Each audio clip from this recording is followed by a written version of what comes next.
Now looking at the NSE 20, it touched a 7-month high last week. Really some traders saying and analysts saying that they're quite skeptical about the bourse's growth going forward, seeing that upward momentum. What are your thoughts on that? A very good afternoon to you, Mashudu. Yes, there's some profit taking has begun to come in if you read the NSE index today.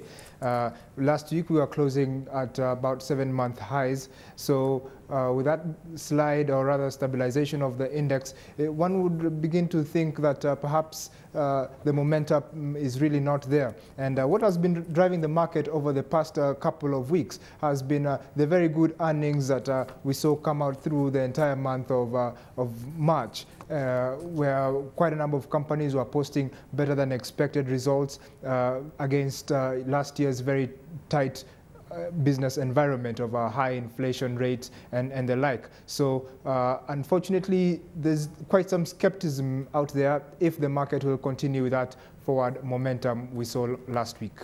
Not a lot of momentum coming through on the markets, but if we look at a stock like Pan-African Insurance, leading gains in today's trading session, up 9.8% there. What is driving that stock at the moment?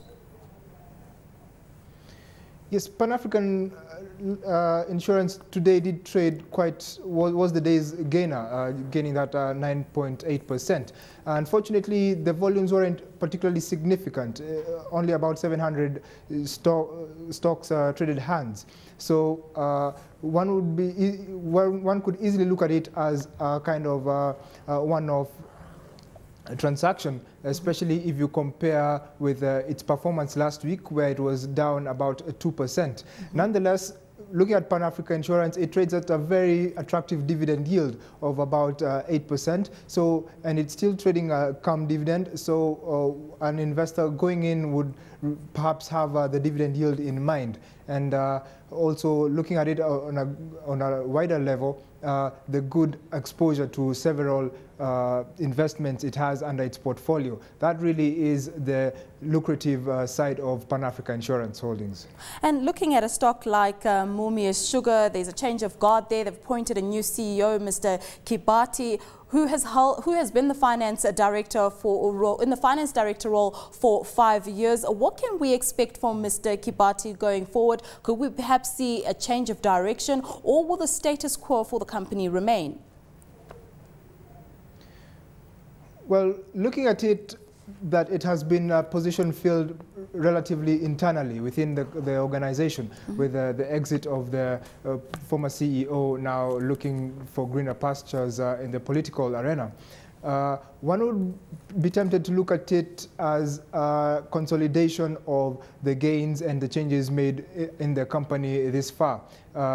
Peter comes in at a point where the company has really been trying to increase its revenues from different sources, from water bottling, from ethanol production, from energy production.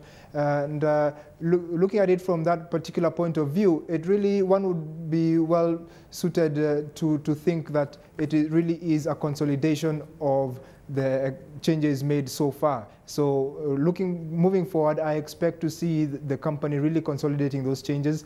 And one of the big projects that the company has had so far relates to the ethanol production plant, which unfortunately has been delayed quite a bit. It's expected to bring in about 600 million shillings in terms of revenue over this year, but because of the delays over the past month or two, that's about a third of that is expected to come in and factor into the company's books. And looking at the half-year earnings of the company, which were a bit flat, one would actually see why there is a need for increased revenue incomes from different sources, because the sugarcane production has really been decreasing over the past 5-year period. So for Mumias, it's a good move to have an internal person really come in and consolidate the gains so far.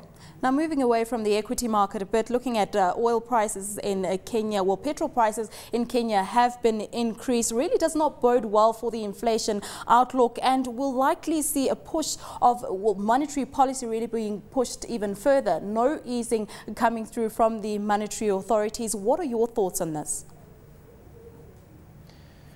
Yes, the crude prices globally are of concern, but bringing that home to Kenya and looking at specifically the CPI last month, the transport sector, which of course is heavily reliant on energy, was one of the few that really had actually was the only one that had a decrease in terms of the component as far as the CPI is concerned, with a decrease of 0.22%. Now, in terms of the increased fuel prices globally and the increased fuel pump prices which we had implemented over the weekend, that cost component is likely to spur inflation, and now the central bank will probably again have to come in, try to mop up liquidity to in the markets so as to calm the possible inflation fears. But that aside, on the interest rate component, at this point it still is a bit early to tell which way, where exactly the economy stands as far as the inflation pressures are concerned, and as far as the possibility of the central bank bringing down those rates or holding them at next month's meeting.